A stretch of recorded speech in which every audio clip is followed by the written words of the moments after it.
Real മാഡ്രിഡിന്റെ രണ്ട് അപ്ഡേറ്റുകൾ ഒപ്പം യാൻ ഡയമണ്ട് പറഞ്ഞിട്ടുള്ള ഒരു കാര്യമുണ്ട്.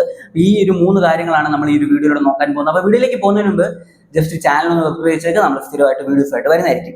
അപ്പൊ റയൽ മാഡ്രിഡ് ഈ ഒരു ട്രാൻസ്ഫർ വിൻഡോയിൽ ഇനി കുറഞ്ഞത് 3 സൈനിങ്സ് ചെയ്യും എന്നാണ് പറയപ്പെടുന്നത്. ഒന്നാമത്തെ യാൻ ഡയമണ്ട് ആണ്, നമുക്ക് എല്ലാവർക്കും അറിയാം. രണ്ടാമത്തെ റോഡ്രി ആണ്, അത് നമുക്ക് അറിയാവുന്ന കാര്യമാണ്. മൂന്നാമത്തത് ആരായിരിക്കും എന്ന ചർച്ചകളാണ് ഇപ്പൊ നടന്നുകൊണ്ടിരിക്കുന്നത്. 70 മില്യൺ യൂറോസ് വരെ സ്പെൻഡ് ചെയ്തിട്ട് ഒരു പ്ലെയറെ സൈൻ ചെയ്യാൻ പറ്റും. ആ ഒരു പ്ലെയർ ആരാണ് എന്ന രീതിയിലുള്ള ചർച്ചകൾ ഇപ്പൊ നടന്നു പോയിക്കൊണ്ടിരിക്കുകയാണ്. അപ്പൊ ഞാൻ ആ ഒരു പ്ലെയർ ആരാണെന്ന് അവസാനം പറയാം, വീഡിയോയുടെ അവസാനം പറയാം. ഓക്കെ, അപ്പോൾ രണ്ടാമത്തെ അപ്ഡേറ്റ് എന്താണെന്ന് നോക്കാം. രണ്ടാമത്തെ അപ്ഡേറ്റ് എന്താണെന്ന് വെച്ച് കഴിഞ്ഞാൽ, ഈ ഒരു റയൽ മാഡ്രിഡ് വരുന്ന സീസൺ സ്റ്റാർട്ട് ചെയ്യുന്നതിന് മുമ്പ്, അതായത് ലാലിഗ സീസൺ സ്റ്റാർട്ട് ചെയ്യുന്നതിന് 1-2 ദിവസങ്ങൾക്ക് മുമ്പ് തന്നെ റയൽ മാഡ്രിഡിന്റെ ആ ഒരു ട്രാൻസ്ഫർ വിൻഡോ ക്ലോസ് ചെയ്യാൻ പ്ലാൻ ചെയ്യുകയാണ് റയൽ മാഡ്രിഡ്. അതായത് പ്ലേയേഴ്സിനെ, വാങ്ങേണ്ട പ്ലേയേഴ്സിനൊക്കെ അതിന് മുമ്പ് തന്നെ വാങ്ങും, അതുപോലെ തന്നെ വിൽക്കേണ്ട പ്ലേയേഴ്സിനൊക്കെ അതിന് മുമ്പ് തന്നെ വിൽക്കും എന്നതാണ് കറന്റ് റയൽ മാഡ്രിഡിന്റെ പ്ലാൻ എന്നാണ് പറയപ്പെടുന്നത്. ഡയറി ഓഫ് സ്പോർട്ടാണ് കേട്ടോ ഇത് പറഞ്ഞിട്ടുള്ളത്. വളരെ നല്ല തീരുമാനമാണ്. കാരണം സീസൺ തുടങ്ങുമ്പോൾ ഫുൾ സ്ക്വാഡുമായിട്ട്, അതായത് പുതിയതായിട്ട് ആരും വരാനുമില്ല, ഇവിടെ നിന്ന് ആരും പോകാനുമില്ല, അങ്ങനെ ഫുൾ സ്ക്വാഡുമായിട്ട് സീസൺ സ്റ്റാർട്ട് ചെയ്യാൻ പറ്റും. ഒരു പുതിയ കോച്ചിനെ വെച്ചിട്ടാണല്ലോ റയൽ ഈ ഒരു സീസൺ സ്റ്റാർട്ട് ചെയ്യാൻ പോകുന്നത്. പുതിയ കോച്ച് എന്ന് പറയുമ്പോൾ നേരത്തെ റയലിന്റെ കോച്ചൊക്കെ ആയിരുന്നു, എന്നാൽ ഈ ഒരു സീസണിൽ അദ്ദേഹം ഒരു പുതിയ കോച്ചാണ് റയലിന്റെ. അപ്പൊ അങ്ങനത്തെ ഒരു പുതിയ കോച്ചുമായിട്ട് സ്റ്റാർട്ട് ചെയ്യുന്ന സമയത്ത് സീസണിന്റെ സ്റ്റാർട്ടിങ്ങിൽ കുറെ പോയിന്റ് മിസ്സാകാനൊക്കെ ഉള്ള സാധ്യതകളുണ്ട്. അപ്പൊ അത് തടയുക എന്ന ലക്ഷ്യം വെച്ചിട്ടായിരിക്കണം ഇങ്ങനത്തെ ഒരു ഡിസിഷൻ റയൽ എടുത്തിട്ടുള്ളത് എന്നാണ് പറയപ്പെടുന്നത്. എന്തായാലും നല്ലൊരു തീരുമാനം തന്നെയാണ്. കാരണം കോച്ചിന് പ്രോപ്പറായിട്ട് ഫുൾ സ്ക്വാഡിനെ ഉപയോഗിക്കാം സ്റ്റാർട്ടിങ് ഫസ്റ്റ് മാച്ച് മുതൽ തന്നെ എന്നത് വളരെ വളരെ നല്ലൊരു കാര്യമാണ്. റയലിന് നല്ലൊരു സീസൺ ആയിരിക്കും എന്ന് തന്നെയാണ് ഞാൻ പ്രതീക്ഷിക്കുന്നത്. ഈ ഒരു സീസൺ, കഴിഞ്ഞ 2 സീസൺ വളരെ മോശമായിരുന്നു. ഈ ഒരു സീസൺ പുതിയ കോച്ച്, കിടിലം കോച്ച്, കിടിലം ആയിട്ടുള്ള കുറെ സൈനിങ്സും ചെയ്തിട്ടുണ്ട്. എന്നാലും നല്ലൊരു സീസൺ ആയിരിക്കും എന്ന് തന്നെയാണ് ഞാൻ പ്രതീക്ഷിക്കുന്നത് കേട്ടോ. ഇനി നമുക്ക് ആ ഒരു യാൻ ഡയമണ്ട് പറഞ്ഞിട്ടുള്ള കാര്യമുണ്ട്, അതിനെക്കുറിച്ച് ആദ്യം നോക്കാം. യാൻ ഡയമണ്ട് പറയുന്നത് എന്താ വെച്ച് കഴിഞ്ഞാൽ, എൻ്റെ ഐഡിയൽ റൊണാൾഡോ ആണ്, ക്രിസ്ത്യാനോ റൊണാൾഡോ. അപ്പോൾ ഞാൻ ഒരു മാഞ്ചസ്റ്റർ യുണൈറ്റഡിന്റെ ജേഴ്സി വാങ്ങി.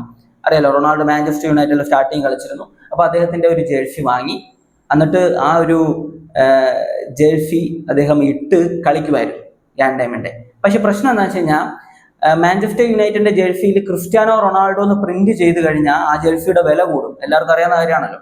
അപ്പൊ അങ്ങനത്തെ ഒരു ജേഴ്സി വാങ്ങാൻ തൻ്റെ കയ്യിൽ പൈസ ഇല്ലായിരുന്നു, അത് അഫോർഡബിൾ അല്ലായിരുന്നു ആ ഒരു സമയത്ത്. അതുകൊണ്ട് തന്നെ ഞാൻ ഒരു മാർക്കർ ഉപയോഗിച്ചിട്ട്, കറുത്ത മാർക്കർ ഉപയോഗിച്ചിട്ട് ക്രിസ്ത്യാനോ റൊണാൾഡോ എന്ന് പുറകിൽ എഴുതിയിട്ട് ഒരു നമ്പർ 7 അങ്ങ് വരഞ്ഞും വെച്ചു. എന്നിട്ട് അത് ഇട്ടിട്ടാണ് ഞാൻ കളിച്ചിരുന്നത്. റൊണാൾഡോയെ പോലെ കുറെ ഗോൾ അടിക്കാനും ഡ്രിബിൾ ചെയ്യാനും ഞാൻ അന്ന് ശ്രമിച്ചിരുന്നു.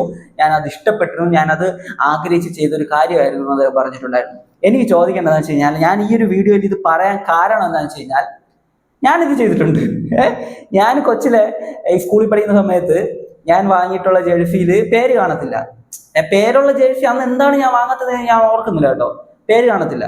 പക്ഷെ അതിൽ ഞാൻ പേര് എഴുതിയിട്ടുണ്ട്. ഞാൻ എഴുതിയിരുന്നത് നെയ്മറിന്റെ പേരാണ്. നെയ്മറിന്റെ പേരും ആ ഒരു നമ്പർ 11 സ്കെയിലൊക്കെ വെച്ച് നമ്പർ 11 വരുന്നത് എനിക്കിപ്പോഴും ഓർക്കുന്നുണ്ട്. ഞാൻ അന്ന് ഇട്ട് കളിച്ചിട്ടുമുണ്ട്. അത് എന്ന് വെച്ച് കഴിഞ്ഞാൽ വേർത്തിട്ട് ഒരു പ്രാവശ്യം ആ വരഞ്ഞ സാധനമൊക്കെ ഇങ്ങനെ പടർന്ന് വേർത്തിട്ട് എനിക്കത് നല്ല ഓർമ്മ ഉണ്ട്.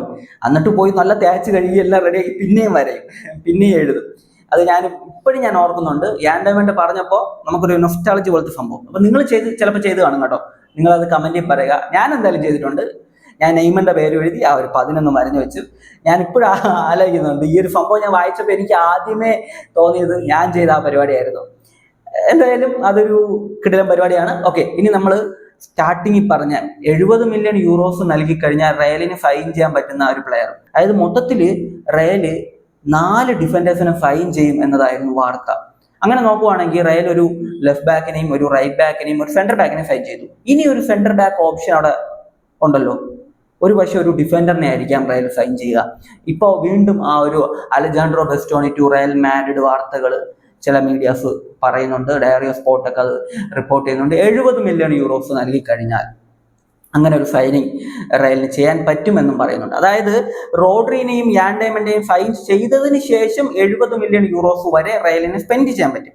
അങ്ങനെ നോക്കുവാണെങ്കിൽ റയൽ ഒന്ന് വിചാരിച്ചു കഴിഞ്ഞാൽ അലജാൻഡ്രോ ബെസ്റ്റോണിയെ കൂടെ ടീമിലേക്ക് എത്തിക്കാൻ പറ്റും എന്ന് തന്നെയാണ് പറയുന്നത്.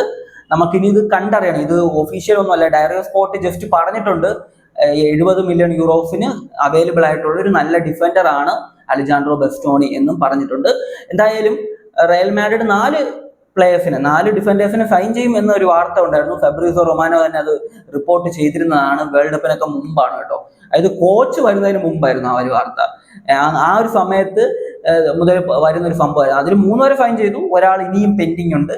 പിന്നെ മിഡ്ഫീൽഡിൽ ഒരാളുടെ പേരായിരുന്നു പറഞ്ഞു കേട്ടിരുന്നത്, പക്ഷെ ഇപ്പോൾ 2 പേര് ആയി. ഒരാൾ ഓൾറെഡി സൈൻ ചെയ്തല്ലോ, ബെർണാഡോ സിൽവ. പിന്നെ ഇപ്പോൾ റോഡ്രി വരാനുള്ള ചാൻസ് എല്ലാം ഉണ്ട്. യാൻ ഡയമണ്ട് ഫൈനലീസ് ആയിട്ടുണ്ട്. യാൻ ഡയമണ്ട് കേസ് ഈ ഒരു ആഴ്ചയിൽ തന്നെ എന്തെങ്കിലും ഒരു ദിവസം, ചിലപ്പോൾ ഈ ഒരു വീഡിയോ കണ്ടുകൊണ്ടിരിക്കുമ്പോൾ തന്നെ ഒഫീഷ്യലി വന്നു കാണും. അങ്ങനത്തെ ഒരു സിറ്റുവേഷനിലൂടെയാണ് പോയിക്കൊണ്ടിരിക്കുന്നത്. യാൻ ഡയമണ്ടിനെ സംബന്ധിച്ചു, അതുപോലെ തന്നെ അദ്ദേഹത്തിന്റെ ടീമും സംബന്ധിച്ചു, എല്ലാവരും സമ്മതിച്ചിട്ടുണ്ട്. ഒരു 100 മില്യണിന്റെ മുകളിലുള്ള ഒരു എമൗണ്ട് ആണ്. ക്ലിയർ ആയിട്ട് എത്ര രൂപയാണെന്ന് ഇതുവരെ അറിയാൻ പറ്റിയിട്ടില്ല. 100 മില്യണിന് മുകളിലുള്ള ഒരു എമൗണ്ട് നൽകിക്കൊണ്ട് യാൻ ഡയമണ്ട് എത്തിക്കും. എന്തായാലും കിടിലൻ ഒരു ട്രാൻസ്ഫർ വിൻഡോ ആണ് റയലിന് പൊയ്ക്കൊണ്ടിരിക്കുന്നത്. ഈ ഒരു ട്രാൻസ്ഫർ വിൻഡോ റയൽ ക്ലോസ് ചെയ്യുമല്ലോ, ക്ലോസ് ചെയ്യുമ്പോൾ നമുക്കറിയാൻ പറ്റും. അപ്പോൾ ഞാനൊരു വീഡിയോ ചെയ്യുന്നതായിരിക്കും റയലിന്റെ ഈ ഒരു ട്രാൻസ്ഫർ വിൻഡോയിൽ എല്ലാ പ്ലേയേഴ്സിനും വെച്ചിട്ട് ഒരു അനാലിസിസ് വീഡിയോ സംഭവം. അപ്പം നിങ്ങളുടെ അഭിപ്രായങ്ങൾ നിങ്ങൾ കമന്റിൽ പറയാം. പിന്നെ ഞാൻ നേരത്തെ ചോദിച്ചു ആ ഒരു സംഭവം നിങ്ങൾ ചെയ്തിട്ടുണ്ടോ, ചെയ്തിട്ടുണ്ടെങ്കിൽ ജസ്റ്റ് അതും കമന്റിൽ പറയാം. മറ്റൊരു വീഡിയോ ആയിട്ട് കാണുന്നതായിരിക്കും. ബൈ വിത്ത് ഫുട്ടെയിൽ.